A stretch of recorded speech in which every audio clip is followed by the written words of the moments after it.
Hello, good morning, good afternoon, or good evening, depending on whether you're watching us live or you're watching a recording. My name is Tito de Moraes, and I'm talking to you from Portugal, a small municipality called Rio Tinto, in the surroundings of the Portugal's second largest city, which is Porto. This is the 19th session of the second Global Stop Cyberbullying Telesummit. As usual, these sessions are sponsored by Google, the platform that people usually use to search, to email, and to share files and whatnot. And also by .pt, the Portuguese domain name manager. So as usual, I ask you to let us know, since we are broadcasting to Facebook, YouTube, and Periscope. Please leave a comment saying where you're watching us from, and also feel free to use the comments to share your insights, to share your questions for our guests. So feel free to interact with us, which makes much more fun. Here in Portugal, it's lunchtime, and today we have a guest on a different time zone. But before introducing our guest, let me introduce my co-host, Sónia. Hi, Sónia. How are you? Hi, Tito. I'm fine, thank you. I'm from Santarém, as usual, in the middle of Portugal. Great. And thank you for another session. Yes, and Santarém is about 80 kilometers away from Lisbon. So I'm up north, and Sónia is in the middle of the country. So for today, we're going to have a presentation called Think Twice.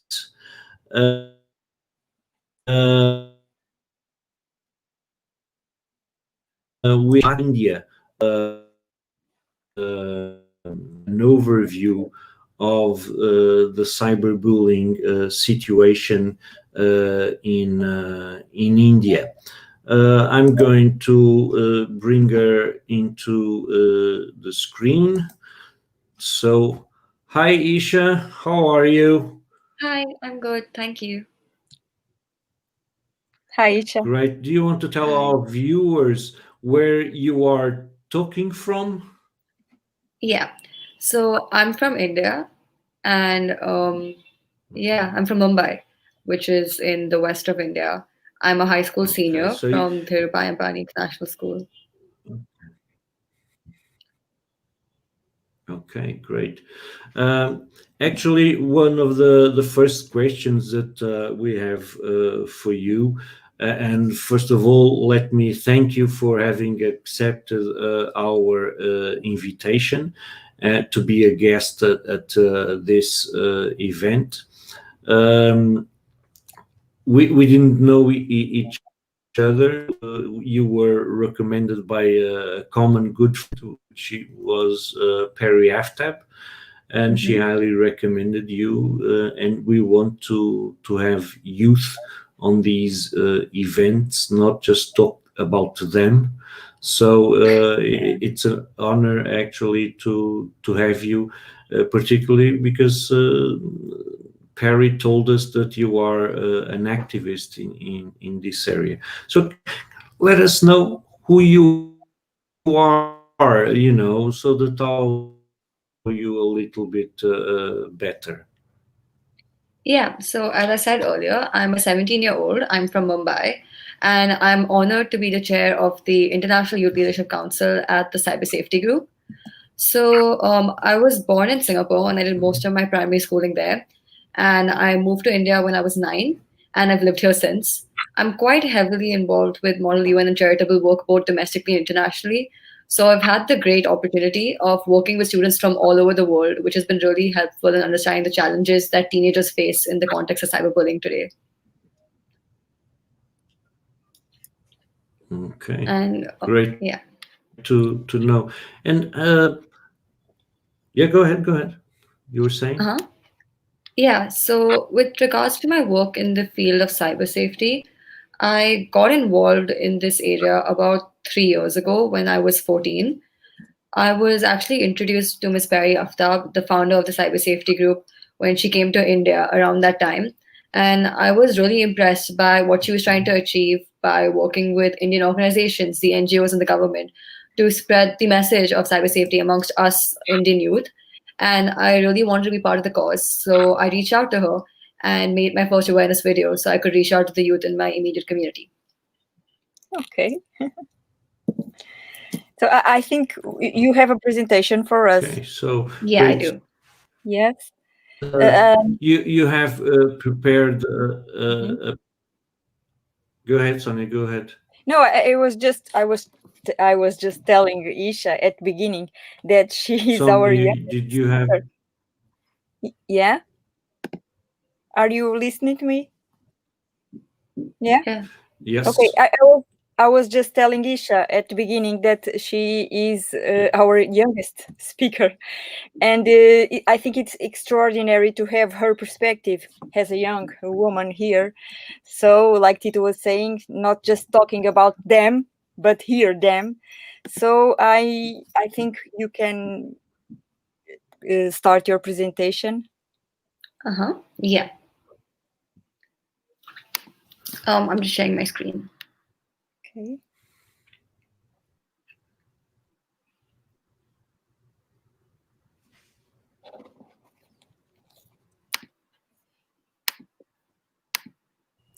Do you want to? You need to share your presentation as we did before we started. Yeah, I just shared it. Here. Can you see it? Yeah. Just a second. I'm authorizing it. Yeah. Think twice.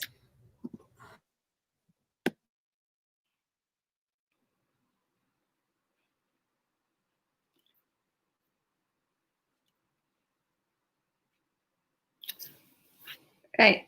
So, as I stated earlier, I've been working a lot with cyber safety in India in particular.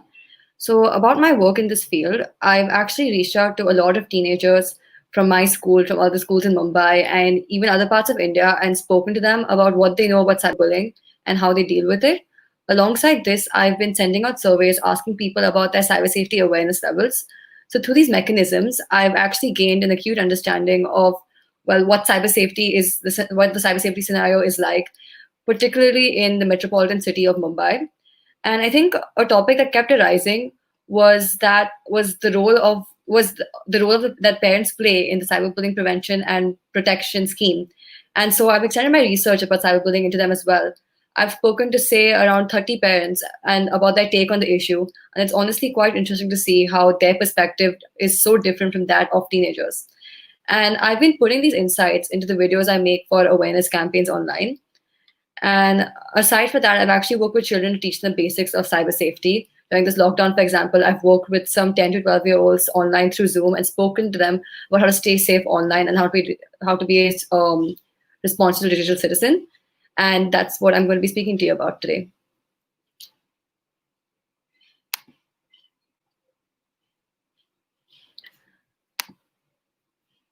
So as you can see over here, this is a graph that shows the cyberbullying metrics in India versus the worldwide average. If you look at it, India is currently in a digital revolution. Phone and internet prices are drastically dropping, so suddenly everyone is connected on social media. But of course, there's a dark side that comes with it. Cyberbullying is on the rise. And in fact, statistics show that India is the country where the highest number of parents report that their children have been cyberbullied. If we look at this graph, for instance, we can see that the average number of kids who are worried about cyberbullying or who are bullied online is much higher in India as compared to that in the world. But at the same time, we can see that the amount of knowledge about cyberbullying and the formal school education about cyberbullying is also higher in India than it is worldwide, which is quite counterintuitive and ironic, honestly speaking. So I think the place where this mismatch comes from is the fact that while we all know that cyberbullying exists and it's a prevalent issue in the world, there's a big gap in our understandings of it and its mechanism and how it works. So speaking specifically about the cyberbullying scenario amongst Indian teenagers, I think the kind of threats that we face online can broadly be divided into two categories. One being threats from friends and acquaintances, and the other being from the widespread general public. So, for example, if we look at the metropolitan regions of India, which is primarily where I have worked, we can see that cyberbullying from friends out in the open is not really that common. Almost everything happens really discreetly on group chats without the concerned individual knowing about it, or really anonymously on anonymous commenting platforms. So half the time when cyberbullying occurs, we don't even know we're being bullied or who's doing it. And another thing I've noticed is the fact that there may be a lot of unintentional cyberbullying. So with the advent of meme culture and similar things, a lot of people have begun making memes of, well, funny faces of their friends, or posting embarrassing pictures of their friends, embarrassing videos of their friends, and putting a funny catchphrase below it to pass it off as a joke. And while for the most part, these things are actually laughed off as jokes, there's certain individuals who are repeatedly targeted. And this creates the image of these individuals being targets for cyberbullies, and it makes the situation even worse.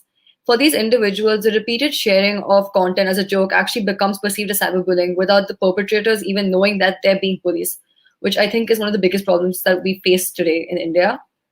So if you can look at this as an example, this tells the story of Shreya Singh, whose name has been changed for privacy in this article. So she was when she was about 12 years old, people began creating a fake account with her name and spreading pictures of her online as a part of a harmless joke. But over time, this grew and grew until it got to the point where she battled depression and even had to switch schools. And this just goes to show that even things that start off as harmless jokes escalate and become huge deals in the long run.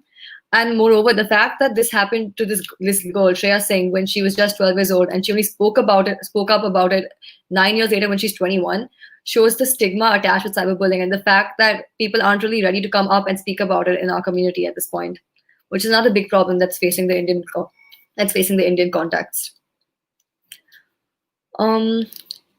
Now, coming to the problems that we face from the general public, it's quite different from the type of cyberbullying that we face from our friends and like our own community.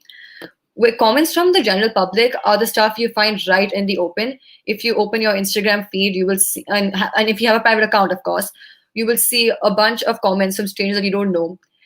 Teens with public accounts on Instagram in India, particularly females, find a lot of comments from strangers either insulting them or sexualizing them or degrading their choice of appearance in their photographs. But sadly, not much is really done about these comments. They're usually just ignored, and so the problem persists. And most Indian girls, me included, a lot of my friends too, have had total strangers from Instagram who have sent them private messages with highly offensive comments. And simply blocking one of them doesn't really stop more from messaging later. And this is the side of cyberbullying that's actually significantly harder for us as teenagers to address because it's often perpetrated by adults, and reaching out to them and spreading awareness to them does pose a significant challenge and threat for us. Additionally, another issue is the rise of cyberbullying on group chats. There's been several incidents in the last year or so of group chats becoming breeding grounds for the discussion of sexual abuse. A prime example of this is the case called Delhi Boys Locker Room case. And in this incident, a group of teenage boys from Delhi actually formed an Instagram group chat where they discussed the sexual abuse and sent obscene pictures of girls and women. And this and similar incidents of this are becoming prevalent all over India. I've heard of maybe 4 to 5 within the last year or so. And the terrifying thing about these incidents is that no one really knows of these occurrences until someone actually leaks the group chat into the public. So this Delhi Boys locker room situation is actually one of the few lucky ones that the public got involved in, and we could put a stop to it. The reality is that such situations are highly prevalent in our community, but our knowledge of it is, well, rare. And I think the Delhi Boys locker room case is a clear reflection of some of the biggest problems in the cyberbullying context in our society. So, with India's rapid westernization, there's a big mismatch between its progress towards the Western world and its culture. And this gap is only widening with time. So, while we're getting more used to taking our lives online, we openly post pictures and videos of us singing, dancing, etc. But there's a certain stigma attached, associated with women, particularly being so open on a public platform. I think that's what triggers a lot of the cyberbullying against women online in India. For example, I have a friend with a public account on Instagram. She's a pretty girl, and most of the time, she only posts pictures of her face on her Instagram story. A couple of times, she's taken to her private account to show us the kinds of messages she gets from complete strangers on her account as replies to her stories. And frankly, it's scary. There's hordes of inappropriate comments addressed to her. And the frightening thing is that she's just 16. So yeah, to sum it up, us teenagers, the threats we mainly face in terms of cyberbullying is from people we don't know in particular in the public domain. So on the public, all we see in terms of cyberbullying is threats from complete stranger, whereas all of the cyberbullying from our friends and our acquaintances happens secretly in such a way that no one knows who's doing it or where it's happening.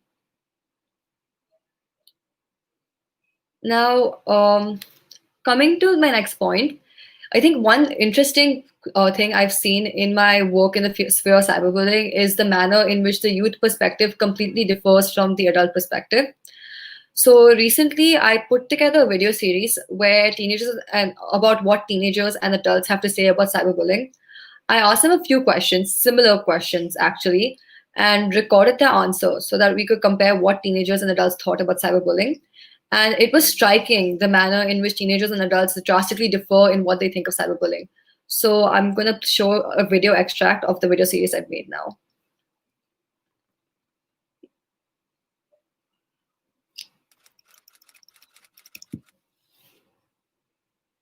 I don't think we can completely stop it. Parental checks, moderation, apps that basically ask you if you do want to post that particular message. I don't agree with like softwares that sort of like automatic blocking and stuff through bots that Instagram has started using, because I think that it's still an invasion of privacy and invasion of conversations. To report the person. And obviously, making like support systems for people who get bullied. Awareness is definitely important. And while education could make a difference, I don't think it will go all the way, because in the end, it is the personal choices of these bullies that we need to look into. Like, not just be a bystander. Make sure that whatever you're trying to say helps make someone smile or make their mood better. Tell people, hey, just because you're on a screen doesn't mean you can just say whatever you want. It's not nice.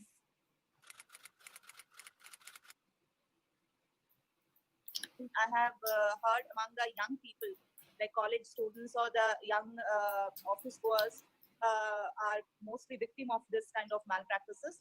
Like those games which had come in the past, like a blue whale or something. I think these bullies themselves are victims when they were kids. There could be many reasons. I think the most vulnerable one are those who are very, very active in the social media. Everybody needs validation from an outside source. And this generation is very much socially active. and they use social media for every kind of things. So that could be one of the reasons that even bullying is taking place through social media. I would say in some cases we can partially blame the victims. For instance, if the victim has not secured one account properly, stricter governance to post less.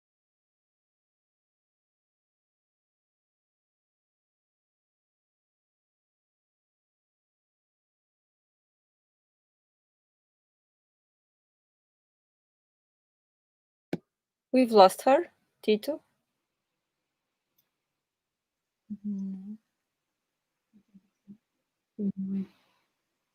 Yeah, sorry, I think my internet dropped. Am I back in the call now? No problem. You're back. Yeah, great. No problem. Actually, if you can put, there was some people complaining that they couldn't hear the video, so you need to share it again. Sure. Yeah. Well, I could hear it. I was, oops.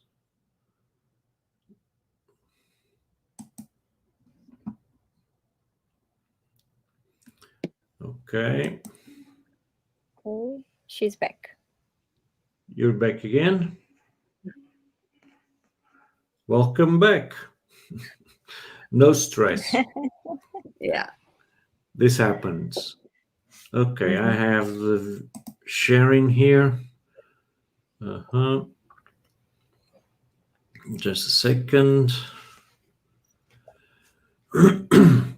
If you can put your sound higher so that I was hearing it, but some people were complaining that they couldn't hear it. The sound's on full now. Okay, feel free. Yeah, okay. Feel free to play it.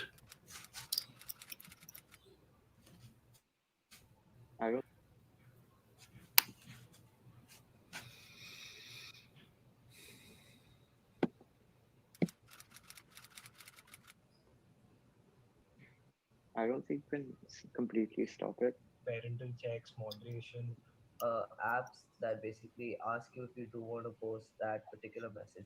I don't agree with like softwares that sort of like automatic blocking and stuff through bots that Instagram has started using, because I think that it's still an invasion of privacy and invasion of conversations. To report the person. And obviously, making like support systems for people who get bullied. Awareness is definitely important. And while education could make a difference, I don't think it will go all the way, because in the end, it is personal choices of these bullies that we still look into. Not just be a bystander. Make sure that whatever you're trying to say helps make someone smile or make their mood better. You can tell people, hey, just because you're on a screen doesn't mean you can just say whatever you want. It's not nice.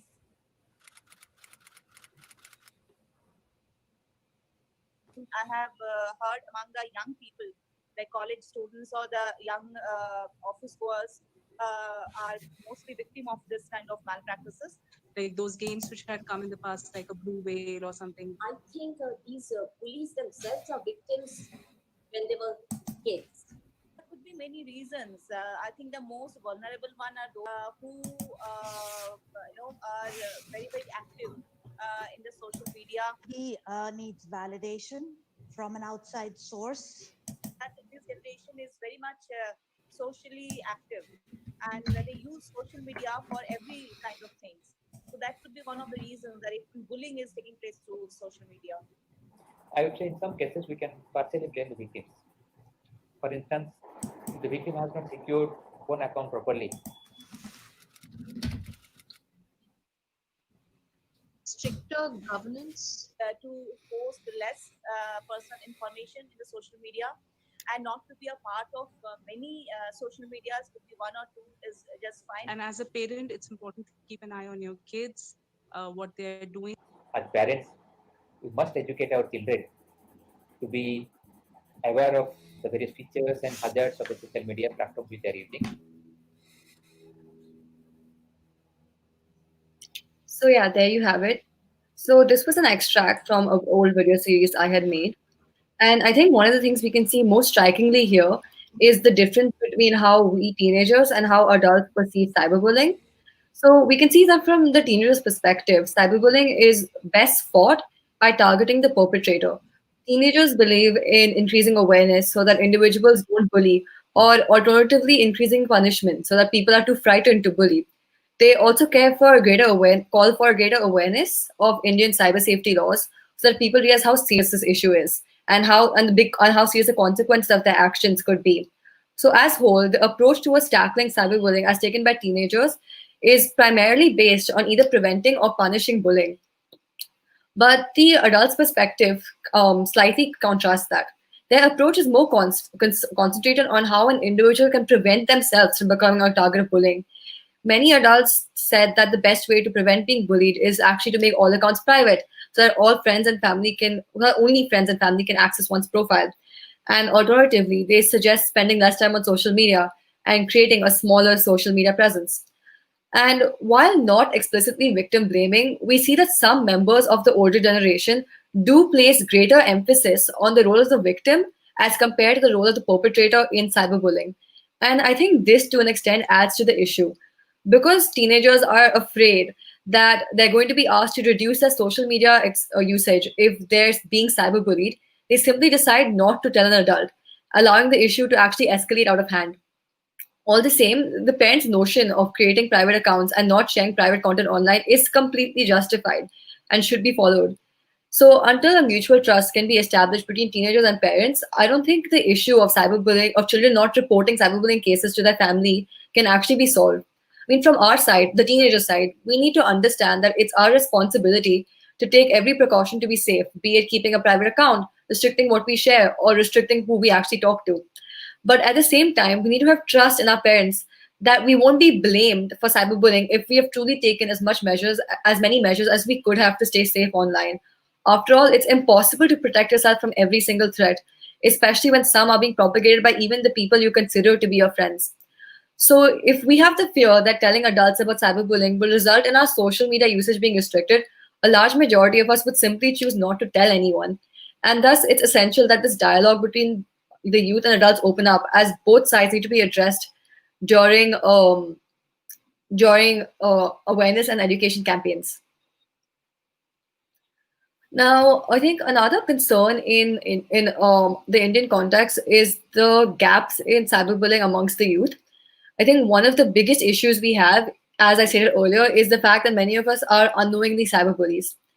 Now, in an earlier survey I had conducted, I actually found that this was the question that teenagers most often ask about cyberbullying. It's the question that they have the most doubts about. And it's actually a really valid question because, honestly speaking, a lot of the cyberbullying I've seen online isn't really addressed as cyberbullying. As I said earlier, within our friend circles, you don't really find direct cyberbullying right to a person's face out in the open. People have become much smarter than that. Any offensive comments for people that we personally know are either anonymously posted or posted where the victim won't be able to see it. And now, because these offensive comments are not actually associated with a face, they're more often than not ignored. If you'd like an example of this, in a more recent survey I'd actually conducted, I asked about 50 Indian teenagers aged between about 13 to 18 if they've ever been cyberbullied. And a majority of them said that they've never been a victim nor a perpetrator. And I think the total percentage of children who said that they haven't been cyberbullied was about 5%, which is frankly quite shocking because it drastically differs from the stats we see online. It's much lower. So I probed further and asked about anonymous online commenting platforms. I'm not sure how prevalent these are abroad, but in India, almost every teenager has used a Saraha, Kumi, or Say At Me at some point. These platforms basically allow the user to make an account with a link that they can share with their friends via social media.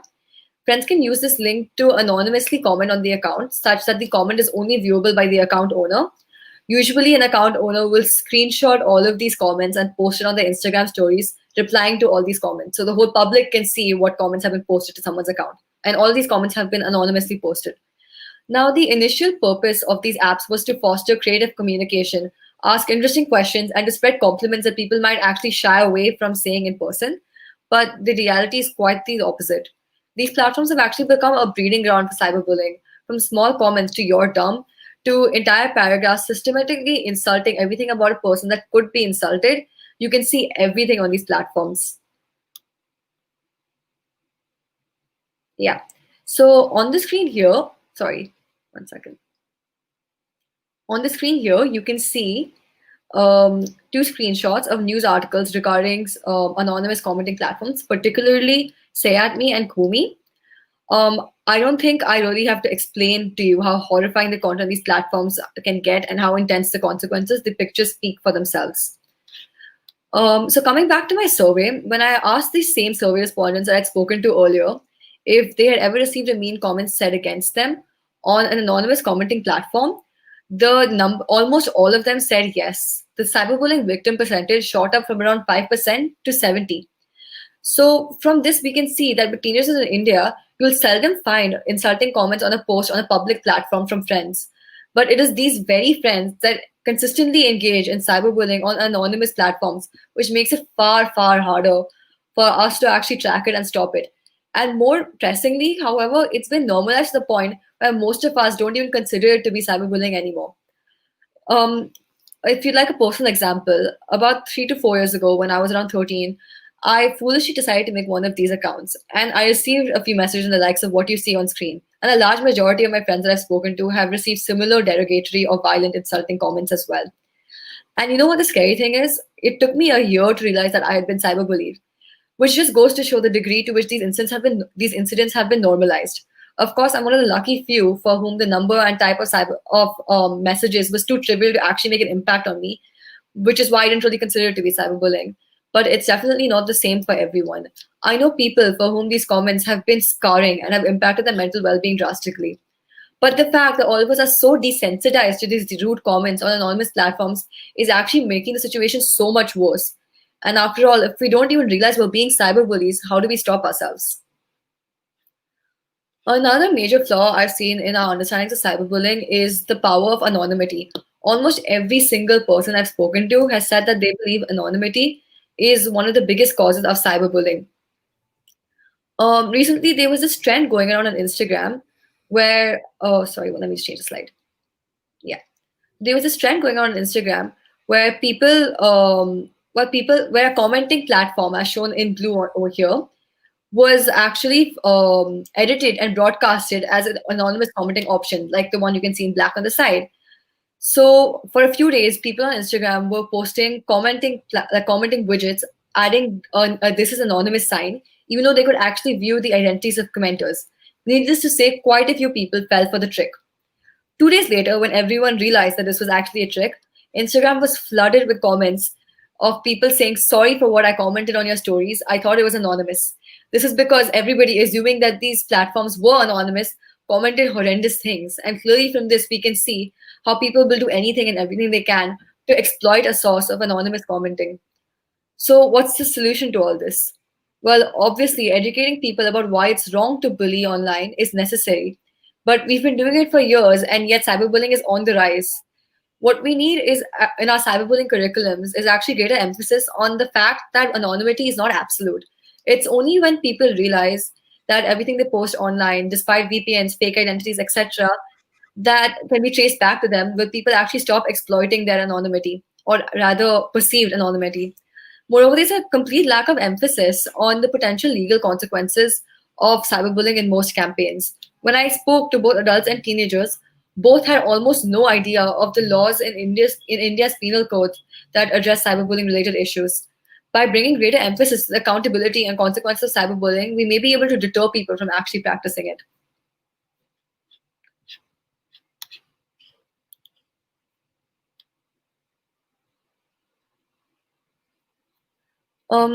So another interesting approach to cyberbullying I've actually come across in all of my research is the way we can actually use game theory to model cyberbullying behavior. Now, game theory is a concept that's widely used in economics and mathematics to model human behavior. It's based off the idea that in any form of interaction between individuals, the payoff of an interaction is dependent upon the decisions made by all involved parties.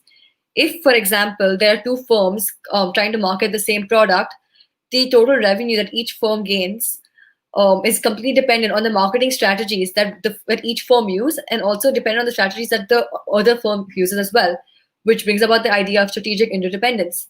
And I think it's really interesting how this concept can be used to explain cyberbullying. In a game, there are three main components: the participants, their strategies, and their payoffs. Now, in the context of cyberbullying, the participants are the bully and the victim. The strategies are what each chooses to do, and the payoff is the final consequence. So on the screen over here, you can see a simplified version of a payoff grid. Now, everything in blue represents the actions of a bully. A bully has two choices, either to bully someone or to just not bully someone. Whereas a potential victim has two options: to take measures to protect themselves online, and to not protect themselves, and to take no measures to protect themselves online. And all of the figures regarding the potential victims are shown in red. The overall payoff in each situation has been shown in green. So let's start with a very simple model of just one bully and just one victim. Now, let's assume that a bully actually has something to gain from being a bully, be it satisfaction or revenge or anything in that line. Let's give this hypothetical reward a value of 10 points. If a person chooses to be a bully, he gains 10 points. And we can see this in the first column where we can see the blue numbers 10. And if a person chooses not to bully, he remains at 0, which is don't bully, the second column, and the numbers are shown in blue, number 0. Of course, this all operates under the assumption that the bully actually does have something to gain from engaging in bullying behavior. Now, for the victim, we can see the strategy shown in red in the 2 rows. A potential victim can choose to take measures to protect themselves online. And if they do so, let's give them a hypothetical protection point score of 10 points. And if they don't choose to protect themselves, they stay at 0. And we can see this in the first row, the red points are all 10, which means that they've protected themselves. And in the second row, the protection points are all 0, which means they haven't really protected themselves. Now, in each individual grid, we can calculate the overall payoff, which is shown in green. So if we look at the first grid, in which there is in which a individual chooses to bully and the victim chooses to take strategies to protect themselves, we can see that the 10 attacking points and the 10 protecting points actually cancel each other out, resulting in a net gain of 0, which is shown in the center. In the second quadrant, where we have a person choosing not to bully, meanwhile a potential victim did take strategies to protect themselves, we see a net gain of 10 points in the favor of the potential victim, which means they're completely safe from threats online despite there being no threats facing them at the present, which is honestly ideal. The third situation is where it's the worst one, honestly. It's where an individual does choose to bully and the victim has taken no measures to protect themselves. This is the third quadrant in which we can see there's a net gain of 10 points in favor of the bully. The impacts on the victim are most significant in this situation. The last quadrant, the fourth one, is where there's no a bully chooses not to bully and a victim takes no measures to protect themselves. So there's a net gain of 0. Now, the basic concept behind game theory explains that every individual will choose to take an action that results in their best interest. So for a bully, for both the potential bully and potential victim, this would be moving towards a position where they have a score of 10 points. Now, a bully has a score of 10 points in the first and the fourth quadrants, which is the first column here, whereas a potential victim has a score of 10 points in the first row, which is the two red tens in the top row.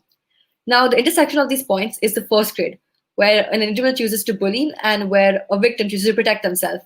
And in this situation, we can see that the net equilibrium is of 0 points. There's no overall impact. But this is not a situation that we see most often in reality. This is more representative. After all, a bully has no incentive to engage in bullying behavior if they believe they can reap no awards from it. Therefore, a bully will only choose to bully someone in which the protection points are inferior to those of the bully points, which is why in this scenario is much more realistic. The protection points, which is 6 in both cases, is less than the number of points a bully gains from engaging in bullying behavior.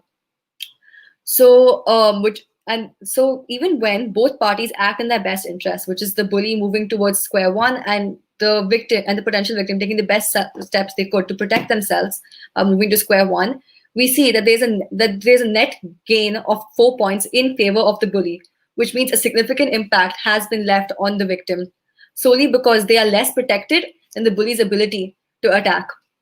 So how do we actually return this to a situation where there's no impact on the victim?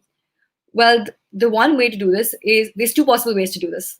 Firstly, we could either increase the number of protection points, or we could decrease the number of attack points. Let's start by looking at how we could increase the number of protection points. So firstly, how do we define how many protection points a person has? One factor is the amount of content available for someone to exploit online. You can increase your protection points by minimizing the amount of private content you post online and being careful about who you're friends with. But of course, that's not always enough. If you look at it, the people who are most often bullied sometimes are the people for whom the bully believes that there's a lack of support. And this is where the concept of bystanders come in. If bystanders come in and support the victim and speak up against the offender, we increase the impact of protection exponentially. If we create the perception of any incident of bullying being reported by not only the victim but the bystanders as well, the number of protection points increases drastically. And after all, if we reach a situation where the number of protection points exceeds the number of bully points, the overall payoff of the situation is in favor of the victim in the first quadrant, and there's no longer any incentive for a bully to engage in bullying behavior because the victim will always win, which is exactly the reason why the involvement of bystanders is essential in cyberbullying, because it increases the protection the victim can have. And it reduces the bully's incentive to actually engage in bullying behavior. The alternative is to reduce the number of attack points. In other words, bring the value of the number 10 down. So firstly, and this can be accomplished by making cyberbullying either less feasible or less satisfactory. So in one way, counseling and education could encourage alternative ways for potential bullies to take out feelings of insecurity or revenge or anything else that could potentially drive them towards bullying. And secondly, the imposition of greater internet controls like automated notifications when someone types something offensive could also deter people from becoming attackers. And these are two methods in which we can reduce the number of attack points a bully gains. Essentially, by increasing the amount of facilities we have to protect victims and by deterring bullies from engaging in bullying behavior, we can change the equilibrium such that the number of protect points in quadrant 1 goes higher than 10, maybe 12, 13, 14, and the number of bully points reduces. So even when the bully and victim are acting both in their best self-interest, the potential victim will always win. And this is the best way to discourage bullying. And yeah, I think that's it for my presentation. Thank you. Thank you so much, Isha. I must be leaving you because I have a class at 2 o'clock and I must be going there. But I would like to make here a question. It's my personal interest to hear a bit of you, because I would like to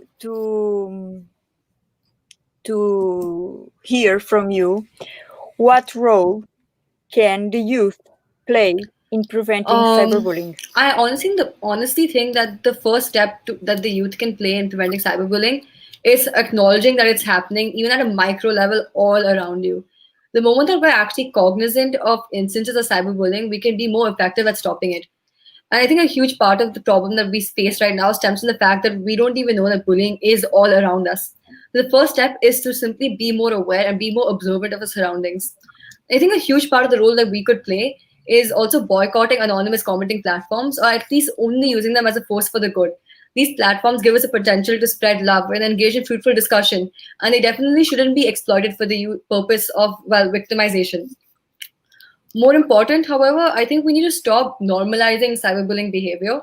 I think all of us youth have reached the point where we just consider cyberbullying to be a part and parcel of our lives, and that's not okay. We need to start recognizing that this is a serious concern that needs to be addressed. Our role as the youth is quite simple in essence, to sum it up. Don't bully, stay safe online, speak up when you're bullied, and don't just be a bystander. Thank you so much, Isha. I must be leaving now. I'll leave you with Tito. Have a nice session. Sónia, feel free to leave. Thank you for having joined us. Actually, we have... Yep. We have other questions. Mimi Toro from Portugal is saying, great presentation, Isha, and congratulations for your work.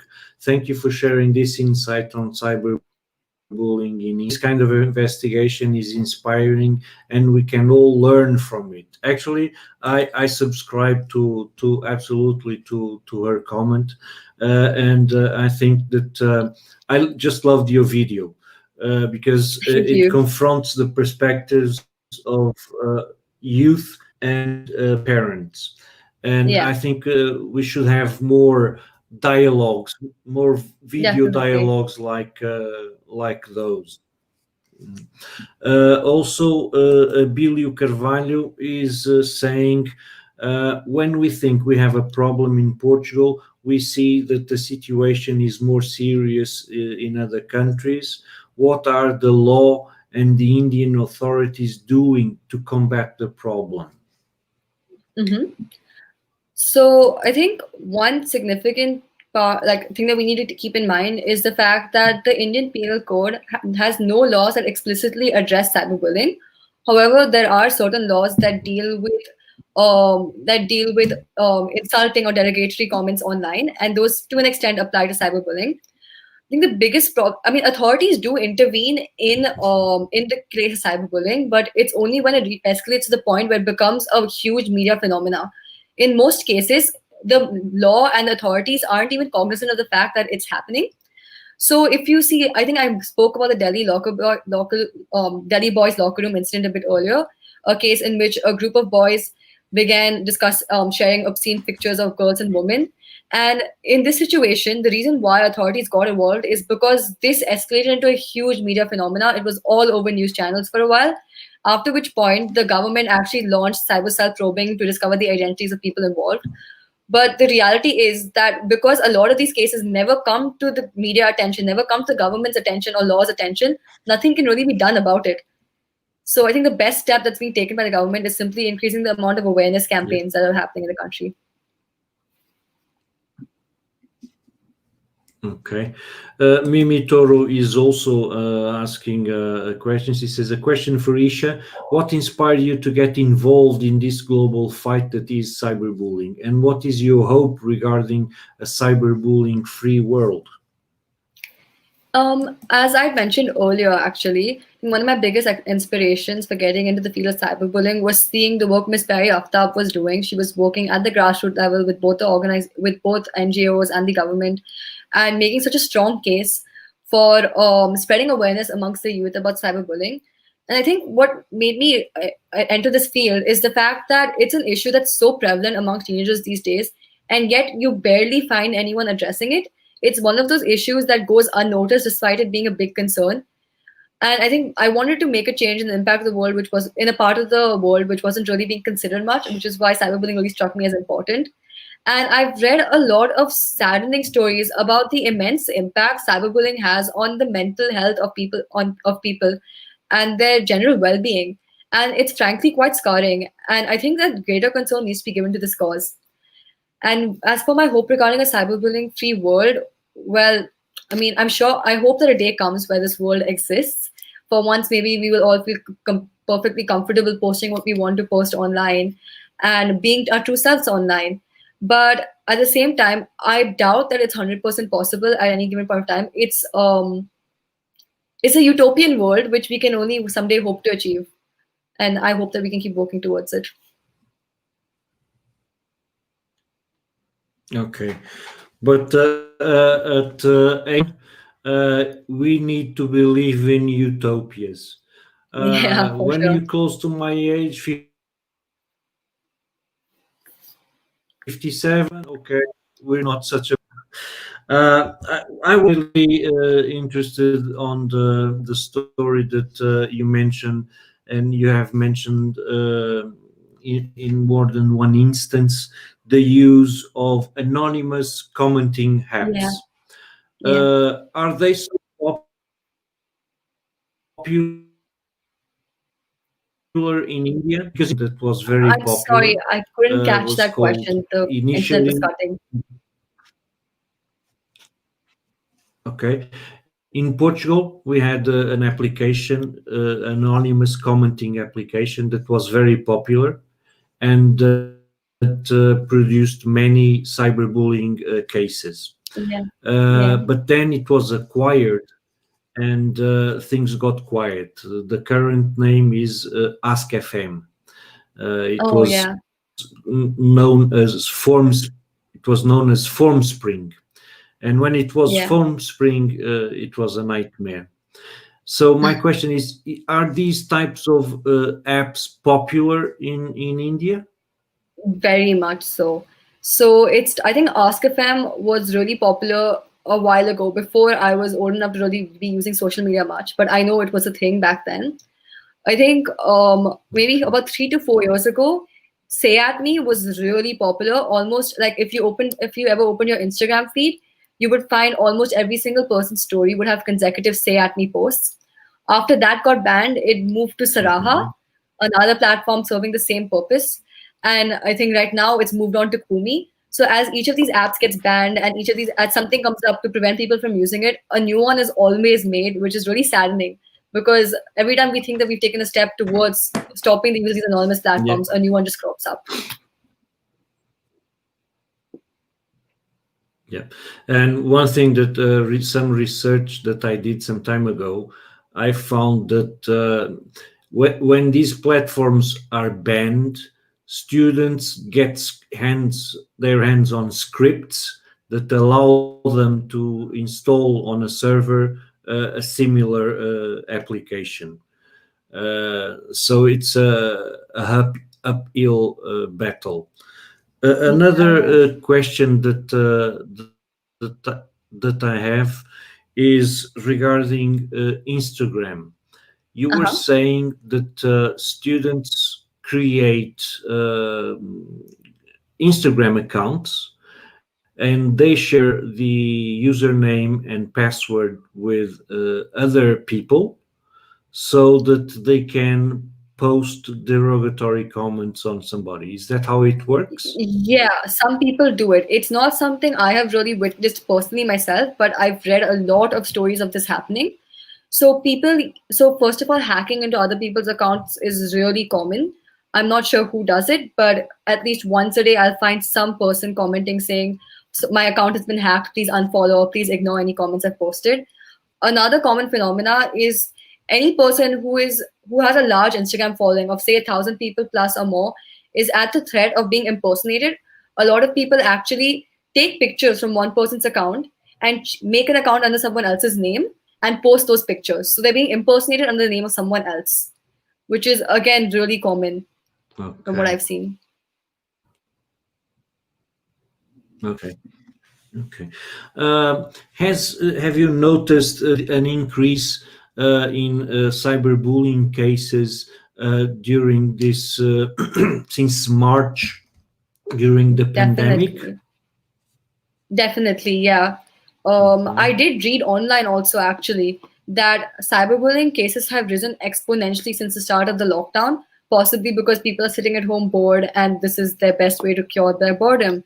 And I've seen it too on Instagram accounts. It's because of the lockdown, I presume, that Kumi and Saraha have actually made a comeback. I'm seeing them far more frequently than I used to before. And on these platforms, there's also a widespread cyberbullying, which I do think is much more common than it was before. And also, I've been seeing a lot more fake accounts being reported recently. Okay. Clara Freitas Sampaio is saying obrigada, which means thank you in Portuguese. And Minoru is also saying, let me bring the comment. Thank you once again, Isha and Tito de Moraes, for sharing some light on this subject. This is definitely an ongoing battle, and hopefully we are all in the right path of increasing awareness. Yep, that's definitely how our goal with these sessions is to increase awareness, not only in Portugal, but also to bring experiences from other countries. countries, and Yeah. one of the reasons that we invited you. Still, another question is: Yeah. does cyberbullying is included on the school curriculum? Cyberbullying prevention on the Indian school curriculum? If I speak, so I study in an international school, and my sister does too. So speaking from the perspectives of both of our schools, yes, it is. In my school, it's addressed occasionally through, we have these sessions called physical health and social education for students up to 10th grade. And cyberbullying is a topic that's addressed in these sessions. In my sister's school, I know that they have a session once or twice a year with parents invited, where they discuss cyberbullying, its prevention, and why it shouldn't be done. But I think this is a privilege that's only offered to kids from from like international schools, some of the largest schools in the city. A lot of the smaller schools, or like schools in more rural parts of India, have no idea about the phenomena, and the sessions aren't prevalent there because this is not an issue that's really addressed in those curriculums. And I really think it's something that needs to be brought in because it's an issue that concerns them as well. So yeah, I'm lucky to be a part of a privilege of I'm privileged to be part of a school which addresses it, but I don't think the large majority of India has access to these things. Okay. So you would say that public schools usually don't address this topic in the curriculum. Okay. Yeah. Okay. Well, we're reaching the hour, and I would like you to leave us with one final tip. Yeah. So as the information or adventures or youth, but before you do, give me a minute or two to introduce the sessions that we'll be having Monday, okay? And then I'll be back to you to get your feedback. So Monday we'll be speaking French. We'll be having a guest from France named Nora Fraisse. She's the mother of a 13-year-old girl named Marion that committed suicide as a result of being bullied at school and also online. Following that, she wrote a book which I had the honor of presenting here in Portugal. Also, a film was made about her daughter's life, and she created a foundation named Marion La Main Tendue. So we'll be having Nora Fraisse on Monday, October 9th, also at lunch time. And then late in the afternoon, we'll be having somebody that you know very well and that we've been speaking about her. So that's Perry Aftab. She'll be joining us at 6 p.m. in the afternoon, Portuguese time. And she'll be talking with us and telling tales from the trenches, what young people as Isha have taught Perry about cyberbullying. And so join us Monday. We'll rest during the weekend. Monday will continue, and these sessions will be held daily until the 31st. Thank you very much for having accepted our invitation and having joined us. Please leave us with your comment, advice, tip, or recommendation for parents, teachers, or youth. So, as the title of my presentation goes, think twice. We need to think twice about what we post. We need to think twice about the content we see online. Think twice about our current approaches to cyberbullying. Think twice about how we can open the communication channels between teenagers and adults, creating a sense of mutual trust rather than creating a taboo. And think twice about our role in the community and how we should be engaging with preventing cyberbullying at every instant.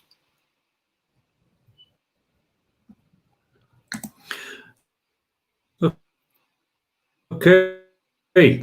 I think we still have one more comment. Let me check. Yes, Billy Carvalho is saying, excellent live to know other cultures and other ways to fight bullying. And Isha, thank you very much. Thank you. My lunch is waiting for me. I wish you a good afternoon. It's You afternoon too. there, isn't it? It's evening now. It's 6:30. It's evening already. Okay, 6:30. Okay, so approaching dinner time, more or less. Yeah, yeah. Okay, thank you very much, and let's keep in touch. Yeah, for sure. I follow Perry's work very closely, and hopefully we'll be able to do some work together. Okay. Yeah, Thank I you. hope so too. Thank you for the opportunity. Bye. You're welcome. So one last comment regarding our sponsor, gold sponsor Google made these sessions possible, and also the bronze sponsor, the .pt, the Portuguese association that manages DNS. And have a great weekend, and join us Monday for additional sessions.